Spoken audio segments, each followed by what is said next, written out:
du coup, je suis ravie de pouvoir vous rencontrer aujourd'hui. Est-ce que vous pouvez rapidement vous présenter? Alors donc je suis Yoann Miot, je suis enseignant-chercheur à l'École d'urbanisme de Paris et je suis co-responsable d'un projet de recherche que j'ai mené avec Sarah Dubo sur la revitalisation des centres-bourgs face à la vacance dans le cadre du programme POPSU Territoire.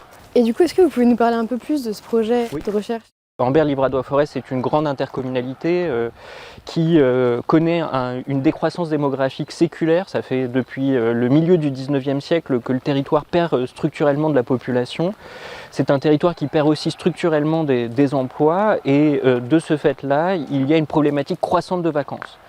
Et ce territoire, en 2011, a commencé à réfléchir sur la manière de traiter cette problématique des espaces vacants, et plus particulièrement de la forte croissance du nombre de logements vacants dans les centres-bourgs, les parties agglomérées des villages et des petites villes du territoire. Et c'est dans ce cadre-là que nous sommes intervenus. Le parc naturel régional et l'intercommunalité d'Ambert-Livradois-Forez étaient intéressés pour produire un retour d'expérience sur ces 10 ans d'action publique en faveur de la revitalisation des centres-bourgs et aussi se poser des questions sur la capacité à répliquer, à diffuser les premiers éléments de leur méthodologie qu'ils avaient développée au début des années 2010 où ils avaient commencé à réaliser de premières opérations qu'ils jugeaient exemplaires. En revanche, ils se trouvaient un peu en difficulté pour agir sur le commerce, pour agir sur d'autres types d'espaces vacants et pour déployer d'une manière plus grande les interventions qu'ils avaient d'ores et déjà menées. Ok, donc comment vous avez travaillé précisément avec ces acteurs? Alors, dans le cadre du programme POPSU Territoire, on est invité à conduire une démarche de recherche-action. Une démarche de recherche-action, c'est une démarche qui emprunte à la recherche fondamentale, où donc nous, chercheurs, nous sommes amenés à produire des connaissances nouvelles, mais des connaissances nouvelles qui sont en prise avec la pratique professionnelle. Et donc, c'est les acteurs qui amènent leurs problématiques. Et donc, on est parti sur un questionnement assez simple, que l'on a nourri au fur et à mesure des interactions régulières qu'on a eues avec les acteurs du territoire. Et du coup, est-ce que par toute la production de ces connaissances nouvelles, vous avez identifié des problèmes vraiment importants sur le territoire? Alors, la production du retour d'expérience nous a amené à identifier deux problèmes principaux. D'abord, les acteurs locaux, quand ils ont commencé à réfléchir à leur méthodologie de revitalisation des centres-bourgs, ils sont partis d'un postulat que le problème c'était l'offre.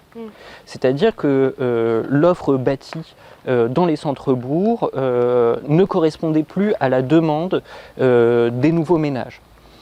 Or, ce que l'on a constaté, c'est que la connaissance de la demande était très parcellaire, très lacunaire, même s'il y avait des indicateurs démographiques qui montraient qu'il y avait de nouveaux ménages qui s'installaient dans les centres-bourgs du Livradois-Forez, rien n'était dit sur les profils de ces ménages et que ce solde migratoire positif se localisait dans les centres-bourgs. Donc de ce fait-là, nous avons souhaité et nous avons proposé au parc naturel régional et à l'intercommunalité d'essayer de produire et de mieux qualifier cette demande pour les centres-bourgs. Le deuxième élément, deuxième problématique qu'on a identifiée, c'est le fait que les acteurs locaux avaient une très faible connaissance en fait des biens vacants. Même si la vacance était un phénomène qu'ils cherchaient à traiter, on ne trouvait pas de base de données, on ne trouvait que des discours parcellaires sur ce qui faisait vacance, sur voilà, tout un tas d'anecdotes données par les maires en disant ici c'est un bien vacant qui est gardé pour le cousin d'un tel, là en fait c'est pas tout à fait vacant, c'est quelqu'un qui est en EHPAD.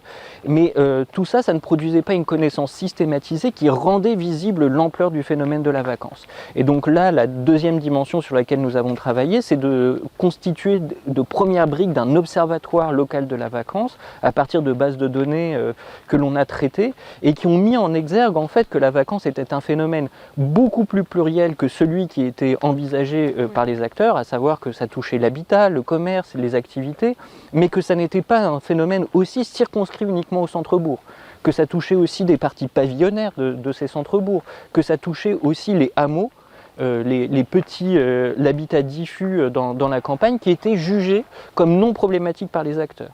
Donc ce travail de production de connaissances a aussi réouvert la problématique de la vacance en faisant un sujet beaucoup plus transversal à l'ensemble du territoire et à l'ensemble des acteurs locaux. Vous avez étudié les modes de vie et vous avez aussi compté un peu, relever tous les espaces vacants du territoire. Est-ce que ça a aidé un peu concrètement aussi les acteurs locaux? Oui, tout à fait. Dans le sens où donc ça a montré qu'il y avait d'une part une demande existante à direction des centres-bourgs qui n'était pas celle qui était imaginée par les acteurs publics locaux, à savoir la famille avec 2 enfants, que c'était plutôt des jeunes actifs, que par exemple il y avait une demande locative qui était insatisfaite dans ces centres-bourgs. Donc ça a permis aussi aux acteurs publics de penser leur offre de logement. Et deuxièmement, on a mis en exergue vraiment la pluralité des formes de vacances et le caractère cumulatif qui en fait produisait une dégradation diffuse du cadre de vie à l'échelle de ce territoire. Donc ça aussi, ça a été important, c'était de leur montrer que en fait il fallait changer de perspective. Au lieu d'agir seulement sur l'îlot, sur des aspects très dégradés, il fallait vraiment traiter le bien vacant en tant que tel pour permettre une revitalisation réelle des centres-bourgs.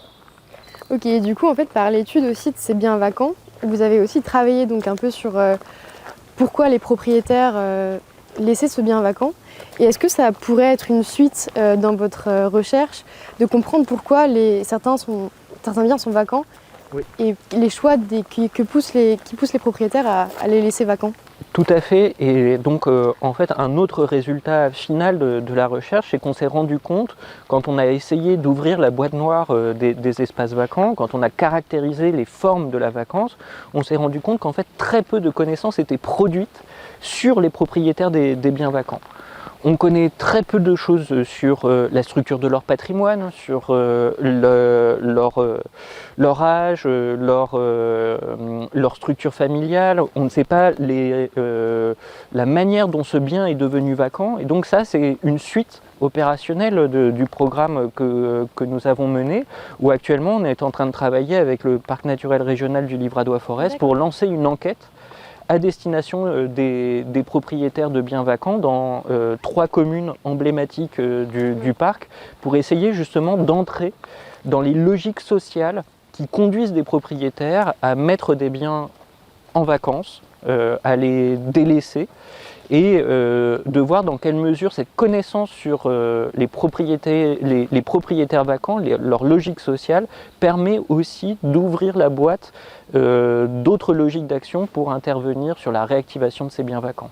Ok, très bien. En tout cas, merci beaucoup pour cet échange. J'ai été ravie de pouvoir échanger avec vous sur ce sujet. Puis peut-être à la prochaine pour parler de ce dernier projet de recherche. Merci beaucoup.